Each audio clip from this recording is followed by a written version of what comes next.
Bonsoir à tous et bienvenue dans ce nouveau rendez-vous de grand format. On va parler médicaments pour commencer. En 40 ans d'existence, le groupe Saïdal a relevé tous les défis et s'impose désormais comme un fleuron de l'industrie pharmaceutique dans le pays, avec notamment la mise à niveau de ses unités et l'investissement dans de nouvelles chaînes de production.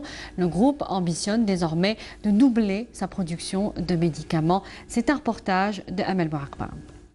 Après avoir bénéficié en 2009 d'un ambitieux plan de développement d'un montant de l'ordre de 18 milliards de dinars, le groupe Saïdal a enchaîné les projets de développement et d'investissement. Il s'agit notamment de la mise à niveau de ses unités de production et la réalisation de nouvelles unités de générique spécialisées dans les formes sèches et liquides, mais aussi le lancement du centre de bioéquivalence et celui de recherche et de développement. Actuellement, Saïdal dispose de 7 unités de production. Ce groupe public a lancé plusieurs nouveaux sites ultra sophistiqués.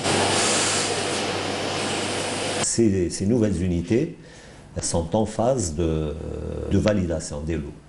Ensuite, une fois qu'on a acquis les décisions d'enregistrement, on rentre dans le cadre de la production de routine. Saïdal produit actuellement plus de 150 produits, toutes formes confondues, répartis sur 19 classes thérapeutiques. De la cardiologie à la diabétologie, à la dermatologie, à l'infectiologie également. De par sa notoriété également, mais elle est connue par la qualité de ses produits, notamment les antibiotiques.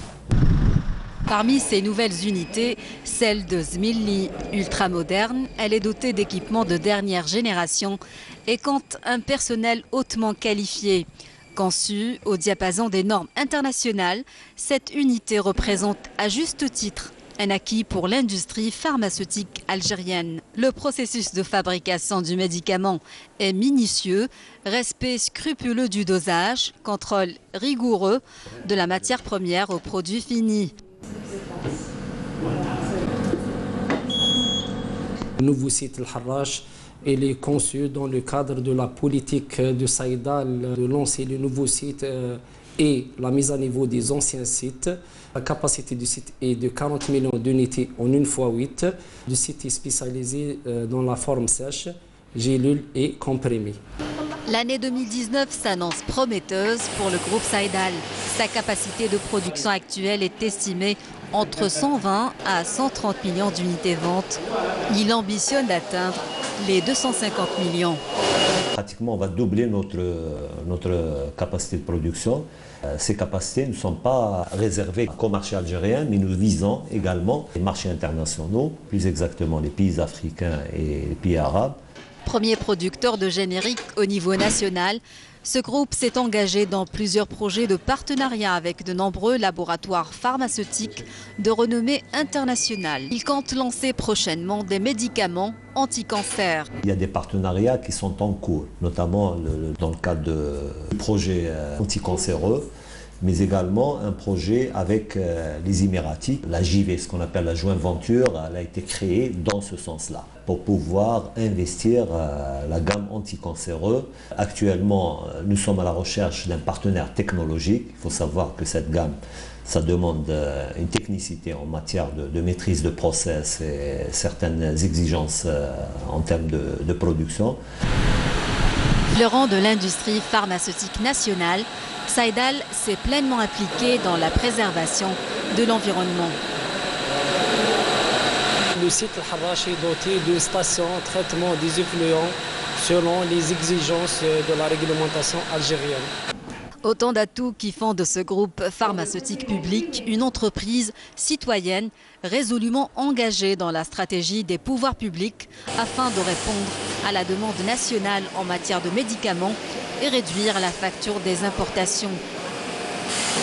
Nous existons depuis pratiquement plus de 40 ans. Les Algériennes et les Algériens nous ont fait confiance par la consommation de nos produits, et ça on le sent. On les remercie de la confiance placée en Saïdal, mais bien sûr grâce aux professionnels de santé. Et pour conforter toutes ces performances, Saïdal a réceptionné il y a une année le centre de bioéquivalence. Ce groupe attend d'obtenir incessamment l'agrément du ministère de la Santé afin de lui permettre de lancer les premières études de bioéquivalence. Et c'est une petite entreprise, cette fois à Tipaza, qui fait des émules. Elle est spécialisée dans la fabrication de produits parapharmaceutiques. Elle vient de signer un accord de partenariat avec un laboratoire français pour les huiles essentielles. Le récit de Hassiba Abdallah. Première entreprise de son genre au niveau de la wilaya de Tipaza. Actuellement, nous accueillons même des stagiaires de l'université de Tipaza. Moi, je suis diplômée de l'université de Blida et j'ai fait biologie, spécialité parasitologie. Cette jeune femme a concrétisé son rêve, celui de créer une entreprise spécialisée dans la fabrication des produits parapharmaceutiques. Si elle a réussi à mettre sur pied son projet, c'est bien grâce à l'ANSEJ, le dispositif de soutien à l'emploi de l'État. C'est à la fin de l'année 2017 que nous avons commencé la production. Nos produits sont des antiseptiques destinés aux hôpitaux, aux laboratoires et même aux pharmacies. وحتى المخابر والصيدليات. هذه رسالة موجهة للشباب الجزائري خريجي الجامعات ولا خريجي المعاهد. C'est un message pour les jeunes Algériens diplômés de l'université ou de la formation professionnelle. Il faut saisir ces occasions pour investir et créer leur propre entreprise et participer au développement de l'économie nationale. Cette jeune entreprise a réussi à s'intégrer dans le marché national. Elle a même décroché un contrat de partenariat avec un laboratoire français spécialisé dans la fabrication des huiles essentielles. Notre mission est de contrôler la qualité et le conditionnement de ces produits. Grâce à l'accompagnement de l'État, 47 petites entreprises ont été créées en 2018, rien que dans la wilaya de Tipaza. Des tubes en acier 100% algériens et une main-d'œuvre qualifiée. L'entreprise Alpha Pipe de Gardaïa fournit la Sonatrach. Grâce à sa nouvelle ligne de production, elle fournit la Sonatrach en tubes en acier. De nombreux stagiaires issus des centres de formation l'ont intégré. Le récit de Amali Selidir. Entrée en service il y a déjà quelque temps, la nouvelle ligne de production de l'entreprise publique de fabrication de tubes de Gardaïa a permis de doubler la production et de mettre sur le marché un produit de qualité qui répond aux normes internationales.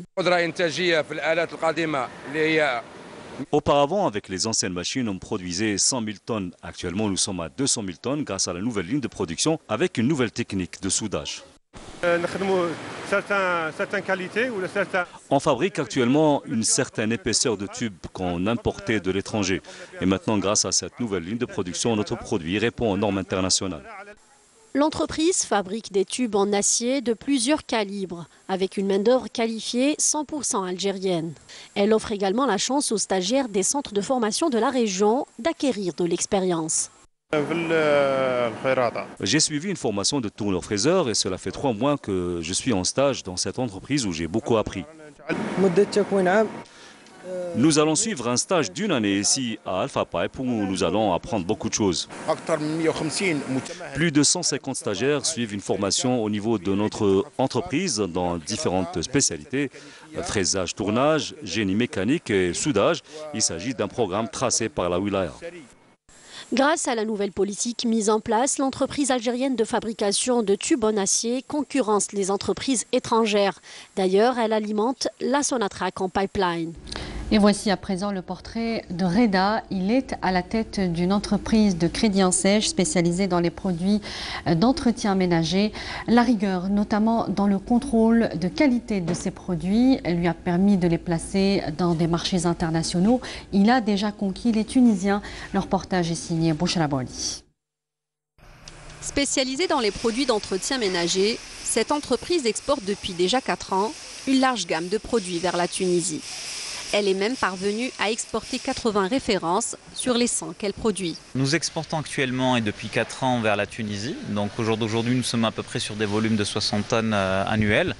Et c'est clair que nous vous projetons pour les 3 prochaines années d'intensifier cela, que ce soit pour la Tunisie ou pour d'autres marchés qui sont très potentiels, auxquels on a beaucoup de personnes qui viennent vers nous, entre autres la Libye, la Mauritanie, voire aussi le Moyen-Orient.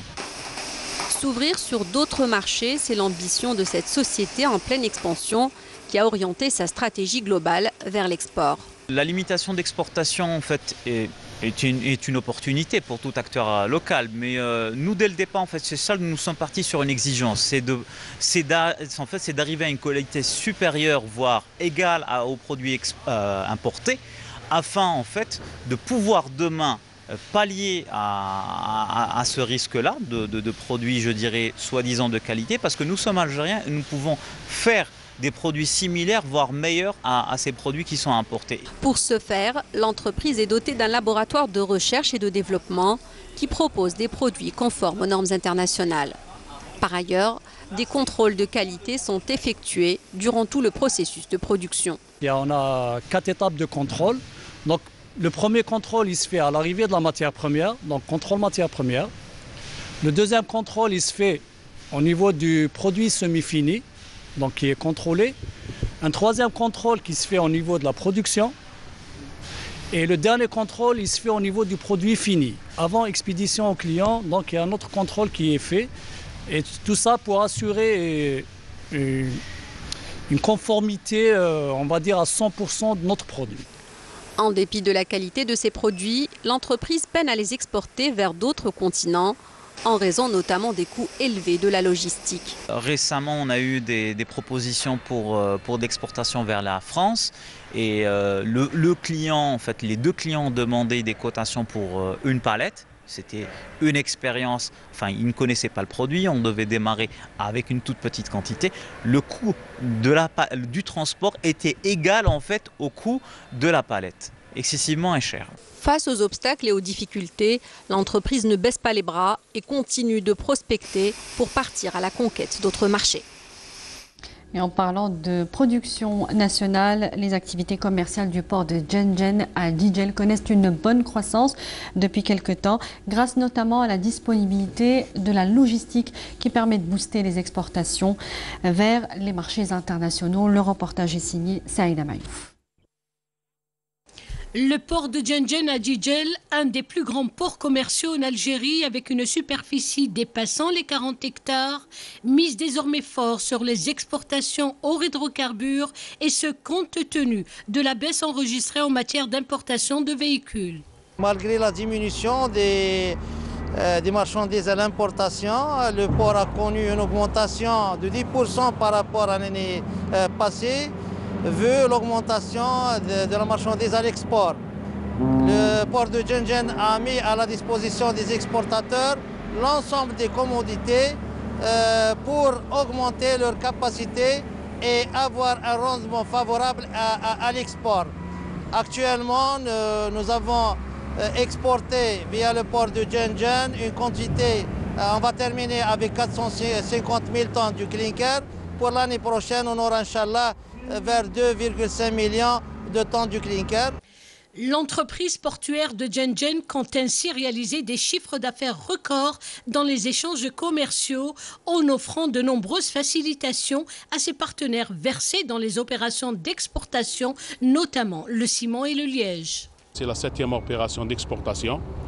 Donc là, il y a le navire en face qui vient prendre une cargaison de 35 000 tonnes, plus ou moins 10% du clinker.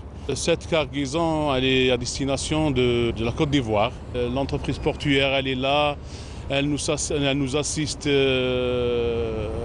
est là à l'écoute. Alhamdoulilah, on n'a jamais eu de problème.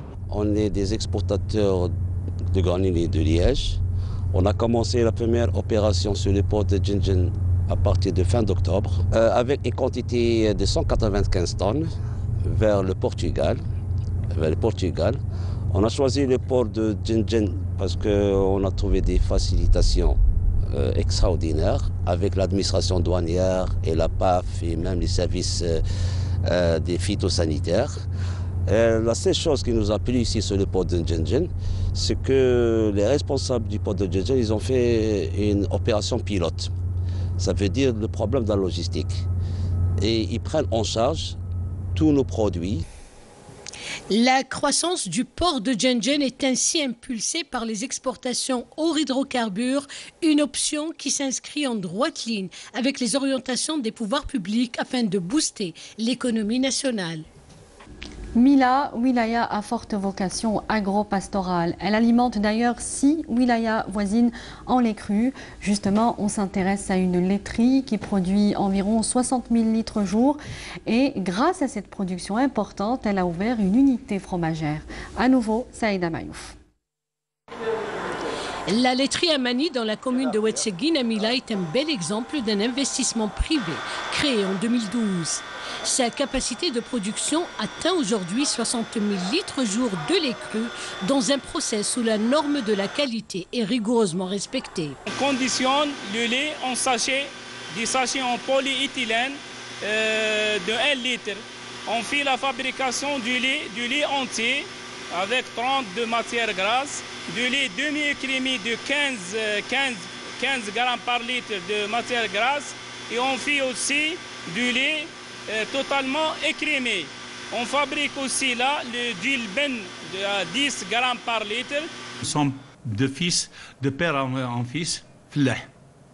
Depuis là, on a choisi la laiterie parce que nous sommes dans un bassin de lait de vaches crues. La laiterie, elle a importé 875 vaches. Elle a dispatché au niveau de tous les éleveurs. Et pour cette année, Inch'Allah, on a un contrat signé avec les Polonais d'importation de 600 vaches laitières. Ce sont 40 postes d'emploi générés par la laiterie Amani qui, outre la production du lait, une unité fromagère a été créée, une manière de diversifier sa production. Ici, sur notre atelier de fabrication de fromage à pâte pressée, les principales étapes commencent par la maturation du lait à l'aide des ferments lactiques, puis arrive l'étape de coagulation sous l'action de la présure. Après, il arrive les étapes de tranchage, brassage, de lactosage, pré-pressage et le pressage final. J'étais en chômage, mais après l'ouverture de cette laiterie dans ma commune, j'ai trouvé un emploi ici et maintenant ça se passe bien.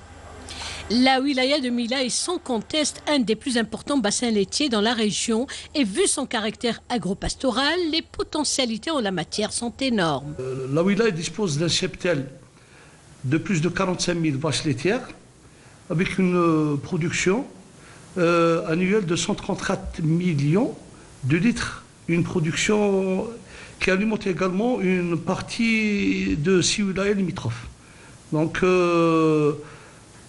c'est une wilaya qui a beaucoup de potentialités, notamment on a beaucoup d'opérateurs qui sont installés depuis déjà quelques années au niveau de notre wilaya.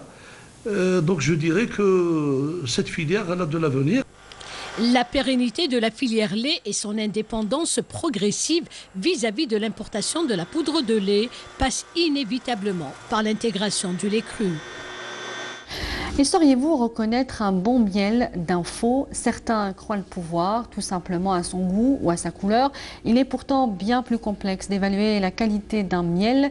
Les plus méfiants le font analyser dans des laboratoires pour éviter d'être dupés. Le reportage de Siham Kenouch.